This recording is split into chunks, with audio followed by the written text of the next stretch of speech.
ఓం గంగణపతే నమ ఐం సరస్వత్యే నమ క్రీం క్రీం మహాకాళికాయ నమో నమ ద్రాం దత్తాత్రేయాయ నమ శ్రీరామ జయ జయ రామ రామాయ నమో నమ క్లీం కృష్ణాయ గోవిందాయ గోపీజనవల్లభాయ పరాయ పరపురుషాయ పరమాత్మనే శ్రీకృష్ణ పరబ్రహ్మణే పరజ్యోతిషే నమో నమ ఓం నమ శివాయ శివాయ గురువే నమో నమ జయ గురు దత్తాత్రేయాయ నమ ఓం నమో భగవతే మేధా దక్షిణామూర్తే మహ్యం మేధాం ప్రజ్ఞాం ప్రయచ్చ స్వాహ. యూట్యూబ్ ప్రేక్షకులందరూ కూడా నమస్కారం అండి. జయ గురు దత్తాత్రేయాయ నమః. నేను పాలపర్తి గురునాథ శర్మ, జ్యోతిషం వాస్తు సిద్ధాంతిని. మీకంతా కూడా గోచారరీత్యా గ్రహాల యొక్క స్థితిగతి, కలియిక, వాటి ప్రభావం అంతా కూడా గ్రహాలంతా కూడా మానవాళి మీద ఈ యొక్క గ్రహాల యొక్క సంచారం మేరకు ఎటువంటి ప్రభావం చూపిస్తున్నాయనేది విశ్లేషణ చేయడం జరుగుతుంది.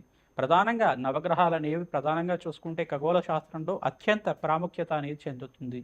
నవగ్రహాల యొక్క స్థితిగతి, వాటి కలయిక, యుతి వల్ల గ్రహాల యొక్క సంచారం మేరకు గోచార చక్రంలో అంతా కూడా మార్పులు జరగడం వల్ల ఈ యొక్క వివిధ ఫలితాలు అనేది రావడం జరుగుతుంది. మేషాది ద్వాదశ రాశుల వాళ్ళకి విశేషంగా చూసుకుంటే ఈ యొక్క 2026 సంవత్సరంలో భాగంగా రాహుకేతు యొక్క సంచారం ఏ రకంగా ఉంటుంది.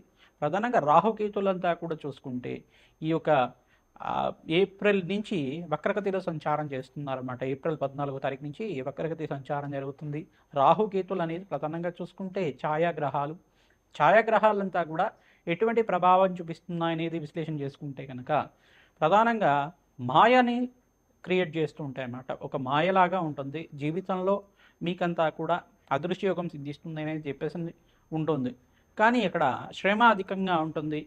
ప్రధానంగా చూసుకుంటే ఆ శ్రమతో కూడిన సంపాదన పెరగడం, అదృష్టం కలిసి రావడం కానీ, ధనయోగం సిద్ధించడం కానీ, మీకు ఆకస్మిక ధన వ్యయాన్ని కూడా సూచనప్రాయంగా చెప్పడం జరుగుతుంది. రాహుకేతులు అనేది ఒక భ్రాంతిని కలిగించే గ్రహాలు, ఒక ఛాయాగ్రహాలు అన్నమాట. ఈ యొక్క వివిధ స్థానాల్లో గ్రహాల యొక్క స్థితిగతి ఉంటే జన్మజాతకం ప్రకారంగా గ్రహాలంతా కూడా రాహుకేతుల యొక్క స్థితిగతిని ఆధారపడి ఉంటాయన్నమాట. ఈ యొక్క రాహుకేతులు ఏ యొక్క రాశిలో ఉంటాయో ఆ యొక్క రాశ్యాధిపతి యొక్క అనుగ్రహం మేరకంతా కూడా నడుచుకోవడం జరుగుతుంది. ప్రధానంగా మేషరాశిలో రాహు ఉంటే కనుక ఈ యొక్క అంగారకుడు ఏ రకంగా ప్రవర్తిస్తారో రాహు కూడా అదే రకంగా ఫలితాలు ఇవ్వడం జరుగుతుంది. ప్రధానంగా రాహుకేతువులు అనేది ఆకస్మిక ధనలాభాన్ని, విదేశీయానాన్ని, మరియు ఇక్కడ చూసుకుంటే సముద్ర ప్రాంతంలో అంతా కూడా ఈ యొక్క స్థిర నివాసం ఉండే విధంగా ఇచ్చే గ్రహాలుగా, అంటే తీర ప్రాంతాల్లో ప్రధానంగా సముద్ర తీర ప్రాంతాల్లో అంతా కూడా నివాసం ఇచ్చే విధంగా, ఎడారి ప్రాంతంలో అంటే చూసుకుంటే మనకి దూర ప్రాంతంలో అంతా కూడా మిడిల్ ఈస్ట్ కంట్రీస్లో కానీ, ఈజిప్ట్ కంట్రీస్లో కానీ, ఇటువంటి ఎడారి ప్రాంతంలో అంతా కూడా స్థిర నివాసం ఏర్పరచుకొని ఇటువంటి మిడిల్ ఈస్ట్ కంట్రీస్లో కానీ ఈ యొక్క ఆధారపడి జీవన విధానం చేసుకునే వాళ్ళకంతా కూడా రాహుకేతులు కారణమవుతారు. ప్రధానంగా చూసుకుంటే విదేశాల్లో స్థిరత్వం కావాలన్నా రాహుకేతుల అనుగ్రహం కావాలి. దాంతో పాటుగా దశమాధిపతి, ద్వితీయాధిపతి, పంచమాధిపతి, నవమాధిపతి, ఏకాదశ స్థానంలో శుభగ్రహాలు ఉండాలి. ఇటువంటి ఫలితాలంతా కూడా రాహుకేతు ఫలితాలంతా కూడా ఆకస్మిక ధనలాభం ఏ రకంగా ఇవ్వబోతున్నాయి. అంతేకాకుండా ఈ యొక్క ఆకస్మిక ధనలాభమే కాకుండా రాహుకేతులు కూడా ఈ యొక్క విపరీత రాజయోగాలు ఇచ్చే గ్రహంగా మారబోతున్నాయి. ప్రధానంగా ఇక్కడ చూసుకుంటే రాహుకేతులంతా కూడా రాజయోగ కారణం, మరియు ఇక్కడ భ్రాంతిని కలిగించే గ్రహంగా చెప్పడం జరుగుతుంది, భ్రమణ కలిగించే గ్రహంగా చెప్పడం జరుగుతుంది, రాజయోగం ఇచ్చే గ్రహంగా చెప్పడం జరుగుతుంది. మనకి మానవాళికంతా కూడా పూర్వజన్మలో చేసుకున్న కర్మ ఫలితాన్ని అనుభవించే విధంగా చేసే గ్రహంగా చెప్పడం జరుగుతుంది. ఈ యొక్క వివిధ గ్రహాల యొక్క స్థితిగతి ప్రభావం అంతా కూడా రాహుకేతుల యొక్క సంచారం మేరకు ఎటువంటి ప్రభావం చూపిస్తున్నాయి మేషాది ద్వాదశ రాశుల వాళ్ళకి ఈ యొక్క కంటెంట్లో అంతా కూడా విశ్లేషణ చేయడం జరుగుతుంది. ప్రతినిత్యం కూడా మీరు అమ్మవారి ఆరాధన, దేవీ ఖడ్గమాల స్తోత్రాన్ని ప్రతినిత్యం కూడా ప్రయత్నం చేసుకోవడం వల్ల శుక్రవారం రోజున ఈ యొక్క రాహుకాలంలో అంతా కూడా నిమ్మకాయ దీపాన్ని అంతా కూడా వెలిగించి అక్కడ ఖడ్గమాల స్తోత్రాన్ని పఠనం చేసుకోవడం వల్ల రాహుకాల దోషాలంతా కూడా నివారణ జరుగుతుంది. ప్రధానంగా జన్మజాతకంలో గనక కాలసర్ప దోషం కానీ ఉంటే గనక ఈ యొక్క రాహుకేతుల యొక్క స్తంభంలో అన్ని గ్రహాలు ఉంటే కనుక దాన్ని కాలసర్ప దోషం అని చెప్పేసి అంటారు. ప్రధానంగా ఈ యొక్క కులింగ కాలసర్ప దోషము, తర్వాత కాళింది కాల దోషము, పద్మకాల సర్పదోషము చాలా విశేషమైంది అని చెప్పేసి చెప్పడం జరుగుతుంది. నక్షత్ర బలిలో భాగంగా మూలా నక్షత్రము, మరియు ఇక్కడ ఆశ్లేష నక్షత్రము, మరియు ఇక్కడ చూసుకుంటే మక్కా నక్షత్రానికి అంతా కూడా శాంతి బలిలంతా కూడా ఇవ్వడం వల్ల, నవనాగ శాంతి కార్యక్రమాలు ఆచరించడం, సర్ప సంస్కారం చేసుకోవడం వల్ల, నాగేంద్ర స్వామి ప్రతిష్టన ఆచరించడం, ప్రతినిత్యం కూడా మంగళవారం పూట, ఆదివారం పూట, గురువారం రోజున నాగేంద్ర స్వామి జోడినాగులు ఉన్న ప్రాంతం దగ్గర అంతా కూడా, సర్పాలు ఉన్న దగ్గర అంతా కూడా పూజనాచరించి పసుపు కుంకుమ గంధంతో అభిషేకం చేసుకొని చిమ్మిలిని నివేదన చేయడం వల్ల రాహుకేతు దోషాలంతా కూడా నివారణ జరుగుతుంది. సంతాన కారకుడు అవుతారు. రాహుకేతులంతా కూడా సర్పదోషం నివారణకు కారణమవుతుంది. ప్రధానంగా అమ్మవారి ఆరాధన, దుర్గాదేవి ఆరాధన, జగన్మాత ప్రీతికరంగా ఇక్కడ చూసుకుంటే దేవి ఖడ్గమాల స్తోత్రాన్ని పట్నించం కూడా పఠనం చేసుకోవడం వల్ల సకల గ్రహదోష నివారణ జరుగుతుంది. విశేషంగా రాహుకేతు దోషాలంతా కూడా నివారణ జరుగుతుంది. మీ జాతకంలో కనుక రాహుకేతు మధ్యలో అంతా కూడా నవగ్రహాల స్థితిగతి స్తంభంలో ఉంటాయి కనుక దాన్ని కాలసర్పదోషం అంటారు.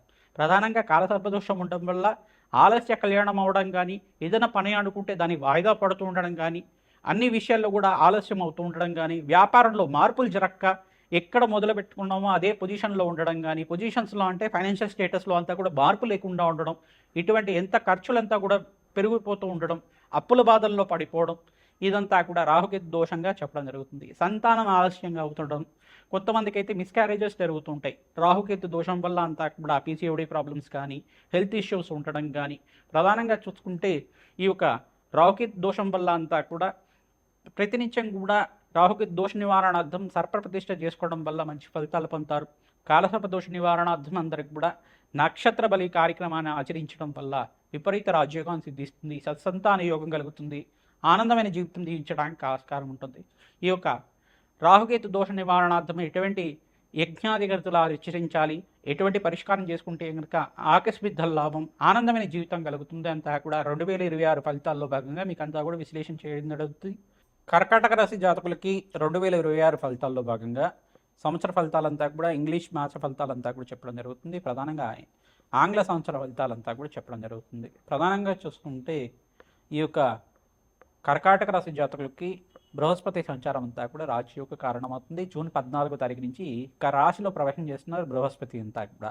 రాహుకేతులంతా కూడా చూసుకుంటే ద్వితీయ స్థానంలో కేతు సంచారం, మరి ఇక్కడ చూసుకుంటే కుంభరాశిలో అంతా కూడా రాహు సంచారం అంతా కూడా ఏప్రిల్ 14వ తారీఖు నుంచి వక్రగతి సంచారం అంతా కూడా జరుగుతుంది.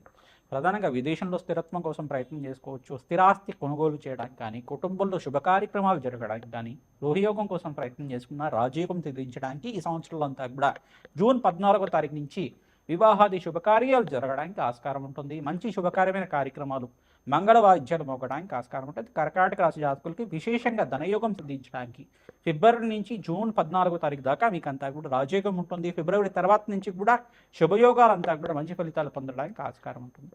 ఎందుకంటే బృహస్పతి మార్పు అంతా కూడా ఇక్కడ అతిచారం నుంచి తిరుగమనం వెళ్ళి మిథున రాశిలో సంచారం చేసుకున్న తర్వాత మళ్ళీ ఈ యొక్క కర్కాటక రాశిలో అంతా కూడా ఉచ్చస్థానంలో సంచారం చేయడం వల్ల రాహుకేతులంతా కూడా కేతు అంతా కూడా ద్వితీయ స్థానంలో సంచారం చేయడం రాజయోగ కారణంగా ఉండడం, మరియు గణపతి ఆరాధన విశేషంగా ఎవరైతే చేసుకుంటారో మహాగణపతి ఆరాధన చేసుకోవడం వల్ల ఈ యొక్క రాహుకేతు దోషాలంతా కూడా నివారణ జరుగుతుంది. ఉండ్రాళ్ళను నివేదన చేయడం, గరికనంతా కూడా సమర్పించడం వల్ల విపరీత ధనధాన్యాది సమృద్ధి కలగడానికి ఆస్కారం ఉంటుంది. ఆకస్మిక ధల్లామాన్ని ఇవ్వబోతున్నారు గ్రహాలన్నీ కూడా.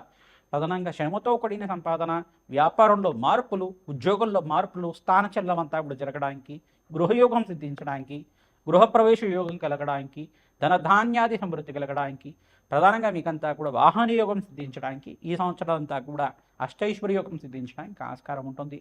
ప్రతినిత్యం కూడా నవగ్రహాలకంతా కూడా అభిషేక హోమాది కార్యక్రమాలు ఆచరించుకోవడం, జన్మజాతకంలో ఉండే సకల గ్రహదోష నివారణ చేయడం, రాహుకేతులకు ప్రీతికరంగా ఖడ్గమాల స్తోత్రాన్ని పఠనం చేసుకోవడం, అమ్మవారి ఆరాధన విశేషంగా మహాకాళి దేవాలయంలో కూష్మాండ దీపాన్ని వెలిగించి నిమ్మకాయ మాలను సమర్పిస్తూ ఉండడం వల్ల రాజయోగం సిద్ధిస్తుంది. మీ దగ్గరలో ఉండే అమ్మవారి దేవాలయంలో, ఈ యొక్క దుర్గామాత దేవాలయం కానీ, మహాలక్ష్మి దేవాలయంలో కానీ, ఈ యొక్క జగన్మాత ప్రీతికరంగా ఈ యొక్క కూష్మాండ దీపాన్ని వెలిగించడం, తామర పూలతో కానీ మల్లెపూలతో కానీ అమ్మవారికి అలంకరణ చేయడం వల్ల మంచి ఫలితాలు పొందుతారు. ఈ యొక్క పసుపు కొమ్ముల మాలనంతా కూడా శుక్రవారం, గురువారం, మంగళవారం రోజున, ఆదివారం రోజున, అమావాస్య వేళలో కానీ, పౌర్ణమి వేళల్లో కానీ తరచుగా సమర్పిస్తూ ఉండడం వల్ల మీకు రాజయోగం సిద్ధిస్తుంది. పసుపు కొమ్ముల మాలనంతా కూడా మాలగా చేసి హారంలాగా ధరించాలి. అంటే అమ్మవారికి అంతా కూడా అలంకరణ చేయాలన్నమాట. అమ్మవారికి ఎవరైతే పసుపు కొమ్ముల మాలనంతా కూడా అలంకరణ చేస్తూ ఉంటారో ఆకస్మిక లాభం, అఖండమైన దీర్ఘ సుమంగళ యోగం సిద్ధించడానికి ఆస్కారం ఉంటుంది. సత్సంతాన యోగం సిద్ధించడానికి కానీ, వంశాభివృద్ధి కలగడానికి కానీ ఆస్కారం ఉంటుంది. ధనధాన్యాది సమృద్ధి కలగడానికి ఆస్కారం ఉంటుంది. మీ జన్మజాతకంలో కనుక రాహుకేతు స్తంభంలో అన్ని గ్రహాలు ఉంటే కనుక కాలసర్పదోషం ఉందా లేదా అని జన్మజాతకం విశ్లేషణ చేసుకుని ప్రశ్నారూఢ జాతకం ప్రకారంగా పూర్వీకుల నుంచి మీకు ఏమైనా సర్పదోషం వర్తించిందా, లేదు పూర్వజన్మలో ఏమైనా సర్పదోషం సర్పశాపం వర్తించిందా ప్రశ్న వేసుకొని దానికంతా కూడా దత్తనాడి ప్రకారంగా అంతా కూడా చూసి విశ్లేషణ చేయడం జరుగుతుంది. జన్మజాతకంలో ఉండే సర్పశాంతికంతా కూడా మీరు నక్షత్ర శాంతి, నక్షత్ర బలి కార్యక్రమం, నాగబలి, తర్వాత ఈ యొక్క సర్పశాంతికి అంత విధానంగా బలి హోమాది కార్యక్రమాలు ఆచరించుకోవడం, సర్ప ప్రతిష్టని ఆచరించడం వల్ల అనంతమైన పుణ్యప్రాప్తి కలుగుతుంది, సంతాన సిద్ధి కలుగుతుంది, అష్టైశ్వర ప్రాప్తి కలుగుతుంది, ఉద్యోగుల్లో మార్పులు జరగడానికి, విదేశంలో స్థిరత్వం కోసం ప్రయత్నం చేసుకున్న వృత్తిలో మార్పులు జరగడానికి ఆస్కారం ఉంటుంది. ఆనందమైన జీవితం జీవించడానికి రాహుకేతుల అనుగ్రహం వల్ల మీకంతా కూడా మంచి అనుగ్రహం కలగడానికి, ఈ యొక్క రాహుకేతులు కనుక బలహీనంగా ఉండి దుష్ప్రభావం చూపిస్తుంటే కనుక వీటికి శాంతి చేసుకుంటే సరిపోతుంది. నవగ్రహాలకు అభిషేకం చేసుకోవడం, విశేషంగా రాహుకేతులకు ప్రీతికరంగా ఆవునేతో దీపారాధన చేయడం వల్ల మంచి ఫలితాలు పొందుతారు. ప్రధానంగా ఆస్తిక మహాముని యొక్క చరిత్రను వినడం, మానసదేవి చరిత్రని, జగత్కారు అనే చరిత్రనంతా కూడా ప్రవచనంలాగా వింటూ ఉండడం వల్ల మంచి ఫలితాలు పొందుతారు. ఓం మానసాదేవియే నమః నామాన్ని జపం చేసుకోండి. ఓం శరవణ భవాయి నమః నామాన్ని జపాన్ని ఆచరించండి. జగన్మాత అనుగ్రహం వల్ల, మానసదేవి అనుగ్రహం వల్ల, మీకంతా కూడా సుబ్రహ్మణ్య స్వామి అనుగ్రహం వల్ల అష్టైశ్వర ప్రాప్తి కలుగుతుంది. శ్రీమాత్రే నమః.